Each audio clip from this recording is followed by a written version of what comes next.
आज मैं आप लोगों को संख्या के बारे में बताने वाला हूँ, जिसमें सम संख्या, विषम संख्या, पूर्ण संख्या, प्राकृतिक संख्या, पूर्णांक संख्या, भाज्य संख्या, अभाज्य संख्या के बारे में। इन सभी संख्या को मैं आज बताऊंगा, वो भी 5 मिनट के अंदर, ठीक है। और मैं आप लोग को डिफिनेशन बता दूंगा, आप लोग कॉपी में नोट कर लीजिएगा, ठीक है। इसमें मैं लिखूंगा नहीं, लिखूंगा तो ज्यादा लॉन्ग वीडियो हो जाएगा, ठीक है। तो देखिए, सबसे पहला हमारा क्या है, सम संख्या। तो सम संख्या किसे कहते हैं? जो संख्या 2 से विभाजित यानी कि पूरी तरह से कट जाती है, उसे हम लोग क्या बोलेंगे? सम संख्या, ठीक है। यानी कि जो संख्या 2 से कट जाती है उसे हम क्या बोलते हैं? सम संख्या। जैसे 2, 4, 6। 6 में भी 2 से भाग लग जाएगा, 4 में भी 2 से भाग लग जाएगा, ठीक है। तो ये हमारा 4, 6, 8, 10, 12 ये सब क्या है? हमारा सम संख्या है, ठीक है। तो वैसी संख्या जो 2 से कट जाती है उसे हम लोग बोलेंगे क्या? सम संख्या।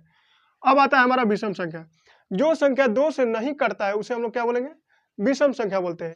यानी कि जो संख्या 2 से पूरी तरह विभाजित नहीं होती है उसे हम लोग क्या बोलेंगे?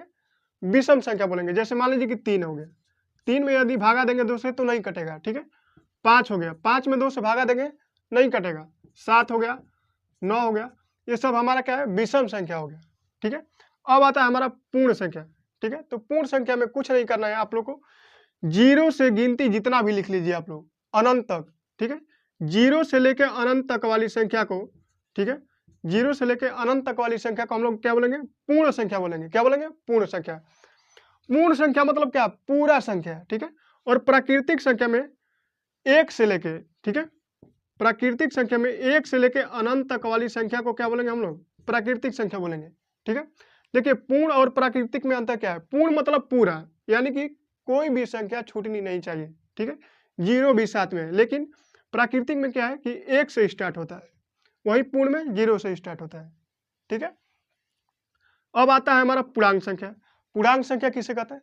तो जिसमें वैसी संख्या जिसमें धनात्मक तथा ऋणात्मक संख्या तथा 0 भी शामिल होता है। जैसे मान लीजिए, आप लोग को समझ में नहीं होगा, जैसे मान लीजिए कि 5 हो गया, -4 हो गया, -3 हो गया, यहाँ पे 0 ले लीजिए, फिर प्लस में 1, +2, प्लस छुपा है, ठीक है, ध्यान रखिएगा, प्लस भूत की तरह छुपा होता है, ठीक है।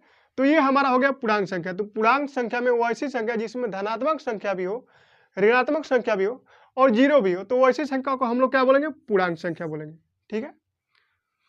अब आता है हमारा भाज्य संख्या। तो वैसी संख्या जो 1 से, स्वयं से और किसी अन्य संख्या से भी कटे उसे हम लोग क्या बोलेंगे? भाज्य संख्या, ठीक है। तो जैसे मान लीजिए कि 4 हो गया, तो 4 1 से भी कटेगा, स्वयं से भी कटेगा और 2 से भी कटेगा, ठीक है। तो ये 4 हमारा क्या हो गया? भाज्य संख्या हो गया। जैसे मान लीजिए कि अब 2 आप लोग कहेंगे कि 1 से कटेगा और 2 से कटेगा, लेकिन किसी अन्य संख्या से अब ये नहीं कटने वाला हो, तो इसलिए 2 हमारा भाज्य संख्या नहीं होगा, ठीक है। भाज्य संख्या का मतलब क्या होता है कि वैसी संख्या जो 1 से भी कटे, स्वयं से भी कटे और किसी अन्य संख्या से भी कटे उसे हम लोग क्या बोलेंगे? भाज्य संख्या बोलेंगे, ठीक है। जैसे मान लीजिए कि 6 हो गया, 6 1 से भी कटेगा, 2 से भी कटेगा, 3 से भी कटेगा और स्वयं से भी कटेगा, ठीक है। अब देखिए, तो ये आप लोग को समझ में आ गया होगा, ठीक है। अब आता है हमारा अभाज्य संख्या। तो वैसी संख्या जो 1 और स्वयं को छोड़कर किसी अन्य संख्या से न कटे उसे अभाज्य संख्या कहते हैं। यानी कि आप कह सकते हैं कि जो संख्या 1 या फिर स्वयं से कटती है उसे हम लोग क्या बोलते हैं? अभाज्य संख्या बोलते हैं। जैसे मान लीजिए कि अभी 2 का उदाहरण मैं दिया, 2 हो गया हमारा, 2 हमारा क्या है? अभाज्य संख्या है। ये 1 से कटता है और 2 से कटता है, इसके अलावा अब किसी से नहीं कटेगा। 3 हो गया, 3 हमारा क्या है? अभाज्य संख्या हो गया। या फिर हम लोग कह सकते हैं कि वैसी संख्या, ठीक है, जिसका फैक्टर यानी कि गुणनखंड करने पे केवल 2 हो, ठीक है। इसका गुणनखंड कितना होगा? 3 गुणे 1, यानी कि 1 से कटेगा और 3 से कटेगा।